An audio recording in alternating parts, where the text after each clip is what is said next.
Re On est de retour pour parler boxe encore une fois. Le combat entre Tony Yoka et Christian Hammer vient de se terminer. Sans surprise, une victoire de Tony Yoka. Alors sans surprise non pas parce que Christian Hammer n'est pas à son niveau, mais parce qu'on s'en doutait que Tony Yoka préparait ce combat-là de manière sérieuse, comme tous ses autres combats, et qu'il avait à cœur de faire un gros combat, d'essayer de mettre en main Christian Hammer et de le mettre KO pour montrer au gratin de sa catégorie que il est là, il faut compter avec lui. Malheureusement, il n'a pas réussi à le mettre KO. Après, en face, on a Hammer. Alors je vais juste me remettre un point sur lequel où tout le monde m'énerve. C'est que j'ai regardé le combat sur un site de streaming parce que je n'ai pas Canal+, coucou Canal+, et je voyais dans les commentaires, parce que je peux mettre un commentaire, tout le monde disait ouais mais c'est qui ce mec encore, vas-y à Canal+, ils connaissent rien de la boxe, c'est qui ce commentateur, machin, Chozo il a jamais rien fait dans la boxe. Oh comment j'ai dû rester calme et pas m'énerver sur mon clavier. Chozo qui ne connaît rien à la boxe, mais quand j'entends des trucs comme ça, mais frère, regarde ton match de foot et viens pas me saouler. Laisse-moi mon sport tranquille. Tu vois, c'est comme si maintenant je disais Ibrahimovic, il connaît rien au foot. Zidane au foot, c'est une salope, c'est une lopette. Tu vois, c'est scandaleux. Les mecs qui aiment le foot, ils vont me tomber dessus. Ils vont me dire, mais t'es un fou, toi. T'es malade. Enfin bref. Non, Hammer, il a battu David Price quand même. Il a tenu la distance face à Ortiz et face à Povetkin. Et face à un autre aussi, il me semble. Non, je crois que c'est que face à Ortiz et Povetkin qu'il a tenu la distance. Mais je crois que... je sais qu'il a battu David Price, mais voilà. Et ils ont battu le même adversaire, Michael Wallisch. Ils l'ont battu tous les deux. Hammer l'a battu et, en premier. Et ensuite, Yoka l'a battu derrière. Donc... c'était un peu une référence pour les deux, même si avec tout le respect que j'ai pour Wallisch, hein. Enfin bref. Dès le départ, on a senti que Yoka, il n'était pas là pour faire rire les mouettes, hein. Il était là pour faire un gros combat, pour mettre à mal Hammer, et c'est ce qu'il a essayé de faire. Seulement Hammer, j'ai pas compris sa stratégie. Il s'est accroché tout de suite. Tu sais, d'habitude, tu t'accroches à un boxeur quand t'es fatigué pour essayer de récupérer pendant 5-6 secondes. Mais tu fais ça en fin de combat, genre là c'était un combat en 10 rounds, tu fais ça au 6e, 7e round, tu vois, il a fait ça dès le premier round. Alors dès le premier round, il a essayé, je sais pas si Hammer il savait que c'était un combat de boxe anglaise, mais il a essayé de le retourner, de le mettre par terre comme au MMA, sauf que on parlait de boxe anglaise. Et plusieurs fois il s'accrochait, et Yoka il a trouvé une très belle parade à ça. Alors après je sais pas s'il l'a fait exprès ou quoi, dès que Hammer il s'accrochait à lui, tout de suite il mettait un genou à terre. Quand ça Hammer, il était obligé de lâcher.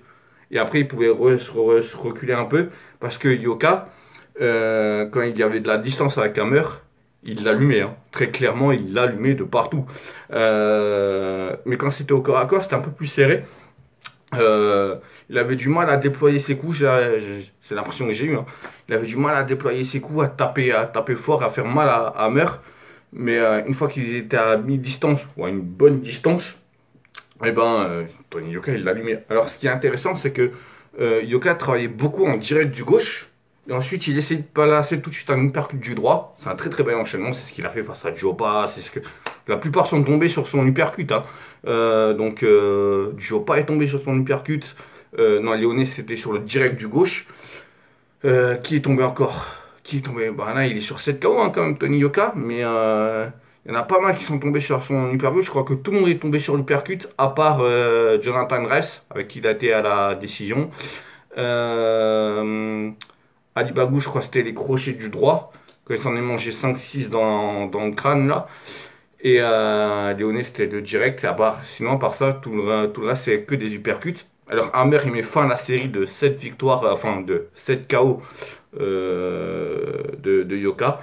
Ce qui est pas rien quand même, 7 KO d'affilée, hein, c'est quand même quelque chose. À un moment donné, il y a eu un choc de tête, mais c'est totalement de la faute de Hammer. Hammer, il se jette dessus, il passe à l'attaque, il essaie d'accélérer, il passe à l'attaque, il se jette sur Yoka, et c'est lui-même avec sa tête, qui vient que se cogner contre celle de Yoka. Et du coup, il est ouvert, totalement ouvert. Et alors là, je me suis demandé si l'arbitre, il était stagiaire, parce que je sais que arbitre de boxe, c'est un métier difficile, t'as beaucoup de pression, Si tu fais une mauvaise décision, on va venir t'en parler pendant des semaines et des mois, des années même. Donc je comprends qu'il y a beaucoup de pression. Mais par contre, t'arrêtes le combat pour voir la blessure à l'œil de Hammer. Jusque-là, pas de problème. Sauf que tu le fais reprendre juste après. Tu fais même pas intervenir le médecin. Bah pourquoi alors? Pourquoi tu l'as arrêté? Ton taf, c'est d'arbitrer, c'est pas de dire s'il est ok ou pas. C'est au médecin de décider ça. Alors après, heureusement, il s'est rien passé parce qu'après, il y a eu la minute de repos et dans le coin de Hammer, ils ont pu soigner ça, entre guillemets. Hein. Mais imaginons s'il y aurait eu des complications où ça serait devenu plus grave. Bah, on serait tombé sur l'arbitre quand même. Il fait un autre truc chelou, je crois que c'est dans le même round ou juste après. Il reste 10 secondes et l'arbitre il dit stop. Du coup tout le monde se regarde, mais sauf que bah non, il reste 10 secondes mon copain. Et même l'arbitre il fait ouais j'ai fait n'importe quoi, bah ouais bah frérot. Voilà, et ça me fait penser en parlant d'arbitre, le juge, alors il y avait un combat ça entre un Turc et un... Alors j'ai pas regardé ce combat là parce que j'étais en train de mettre la vidéo de Estelle en ligne, donc j'ai un peu loupé ce combat là. Mais j'ai vu les deux dernières reprises, donc le Turc a gagné. Et là, on apprend, tout le monde revient sur le ring, son adversaire, l'arbitre, et tout le monde revient sur le ring, et on fait, en fait, il y a un juge qui s'est trompé. En fait, les points qu'il a mis au Turc, il voulait les mettre à son adversaire, et les points qu'il a mis à l'adversaire, il voulait les mettre au Turc. Du coup, ça a fait que le Turc a perdu. Mais c'est scandaleux. Mais frérot, tu t'es pas rendu compte qu'à un moment donné, dans le combat, tu te dis, attends, je suis en train de faire une connerie là, attends, merde, j'ai mélangé les deux. Tu t'en rends compte une fois que le combat il est fini? Mais en quelle année? En quelle année? C'est scandaleux. C'est scandaleux alors qu'il a, au vu des deux reprises que moi j'ai vu, il a gagné. Après, je sais pas, je pourrais pas trop vous parler de ce combat-là. Mais en attendant, ça reste quand même scandaleux. Qu'il ait gagné ou pas, au final, ça reste scandaleux. Enfin bref. Du coup, pour Yoka, maintenant, la question qui se pose, parce que ce combat-là, il n'y a pas grand-chose à dire, à part que Hammer a fait une boxe dégueulasse pour moi. De temps en temps, il essayait des uppercuts quand il était proche de Yoka, quand il était à la limite du corps à corps, il essayait de mettre un uppercut. Mais Yoka, soit il faisait un retrait du buste, soit il esquivait, il passait en dessous pour remettre tout de suite un crochet. Mais ouais, Yoka qui travaillait beaucoup en direct du gauche, uppercut, il mettait des droites par moment, Yoka. Mais Hammer, hein, Hammer, il mérite son surnom de Hammer, justement, ce qui veut dire marteau en anglais. Et parce qu'il a pas bronché, il prenait des coups poteau. Oh là là là là. Oh, même la H-Arena tremblait tellement les coups étaient puissants. C'est incroyable. Les coups qu'il s'est pris, et il a pas bronché. Il a pas montré un signe de fatigue, rien du tout. Il a pas bronché. Il est fait en titane cet homme-là. Hein. Christian Hammer, et là tu comprends hein, pourquoi il a tenu la distance face à Ortiz et face à Povetkin. Le gars, il s'est mangé des coups, frérot. Ah, franchement, j'ai mal pour lui. J'ai mal à ma dent, là. Je suis pas bien. Mais il a tenu, hein. Après, voilà, hein, c'est la boxe, hein. Il y en a plein qui tiennent, hein. Et, enfin, sauf Santa Cruz, mais ça, c'est une autre histoire. Enfin, bref. Je vais avoir des problèmes, putain. Bref. Et maintenant, la suite pour Yoka. Alors, Canal+, ils m'ont un peu déçu sur ce coup-là.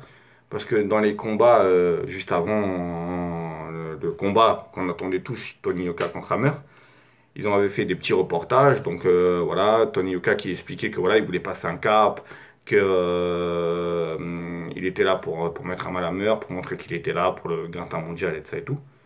Et à la fin du combat, les deux questions, c'était pour dire, alors vous avez passé un cap? Oui, ok, c'est bien. Vous avez fait un bon combat? Oui, c'est bien. Et c'est tout. Alors ok, peut-être qu'il n'y avait pas de temps à cause du Covid ou je sais pas quoi. Mais demande-lui ce qu'on veut tous savoir. C'est quoi la suite pour lui? Est-ce qu'il va combattre en décembre? Contre qui il va boxer? Est-ce qu'on sait déjà? Je sais pas, tu vois. Alors, bon, Yoka, il va sûrement communiquer là-dessus. Mais bon, il a dit qu'il voudrait faire encore 2 combats avant la fin de l'année. Donc ça fait déjà un là avec Hammer. Mais ouais, j'aurais bien aimé savoir, moi. Maintenant, qu'est-ce qu'on peut espérer? Qu'est-ce qu'on peut espérer? J'ai pas encore vérifié, mais à mon avis, Raphaël Tronchet a sûrement regardé ce combat-là, il va sûrement en parler sur ses réseaux, il va dire ah, nanana, il a même pas réussi à mettre KO Hammer, nanana, moi je l'aurais mis KO, nanana, il va encore ouvrir sa bouche. Est-ce que Tronchet va pas ouvrir sa bouche, ok, il va en avoir marre, il va dire allez viens là que je te corrige, tu vois, donc pourquoi pas, même si en vrai ce combat-là ne doit pas se faire. Il aurait dû se faire, mais Raphaël Tronchet a laissé passer sa chance. C'est terminé, voilà, c'est fini, frère. Fallait très bien avant, au lieu de parler d'argent, je sais pas quoi, là. Tu vois, ah non, maintenant c'est trop tard. Du coup, qui, qui face à lui? On sait qu'il veut monter dans les classements. Pourquoi pas Chisora? Chisora est sur une défaite face à Usyk. Alors, Chisora, il aura peut-être envie de se relancer dans les classements, de remonter un peu. Pourquoi pas Chisora? Pourquoi pas, bon, Kubrat Pulev il va combattre contre Joshua, mais ouais, il y a pas mal de monde hein, qu'on pourrait proposer. Mais là, le nom que je vois tout de suite pour Yoka, c'est Chisora. Alors peut-être pas tout de suite, lui, peut-être qu'il a un autre nom en tête, ou je sais pas, mais ce qui est sûr, c'est que là, maintenant, les prochains combats de Tony Yoka vont être très très intéressants parce que ça sera face à de très valeureux adversaires, comme là face à Hammer. Et ouais, là, Yoka, il est en train de monter en gamme. Et honnêtement, Yoka, là, pour moi, il a envoyé un message clair là, à sa catégorie, la catégorie des poids lourds, la catégorie raid. C'est les gars, je suis là, j'arrive, faites votre business de votre côté. Moi, j'arrive, et quand je suis là, on discute. On discute et je prends des ceintures. Voilà, pour moi, il a envoyé ça comme message. En tout cas, je suis très content de ce combat-là. C'était un beau combat, même si Hammer, il a fait des trucs un peu dégueulasses. Il a même été pénalisé aussi, parce qu'à un moment donné, il devait se séparer. L'arbitre n'avait pas encore dit box, donc quand l'arbitre les sépare, avant de reprendre le combat, tu dois attendre que l'arbitre dit box. Tu vois, c'est comme le fight en gros, tu vois, ou le hachime, tu vois, c'est pareil. Là, Hammer, il n'a pas attendu, tout de suite, il lui a envoyé un coup. Mais bon, Yoka, il a rigolé un peu, tu vois, mais bon, il a quand même été pénalisé, Hammer. Parce que l'arbitre n'avait pas dit box, et voilà. Parce que sur le coup, si Yoka il le serait vraiment mangé, s'il n'aurait pas été sur ses gardes, il aurait pu tomber KO. Enfin bref. Du coup, bon, on attend la suite pour Tony Yoka, pour Estelle, pour Nordine qui va bientôt combattre. Ah non, non, c'est vrai, il combat pas. Oui, ça c'est encore une histoire de fou, ça, avec la WBC. Mais ouais, on va voir la suite. Il y a des beaux combats qui arrivent, notamment avec Tyson Fury, Joshua. Donc, hâte de voir la suite et ce que va faire Tony Yoka pour la suite de sa carrière. D'ici là, faites attention à vous. Ciao tout le monde. Peace!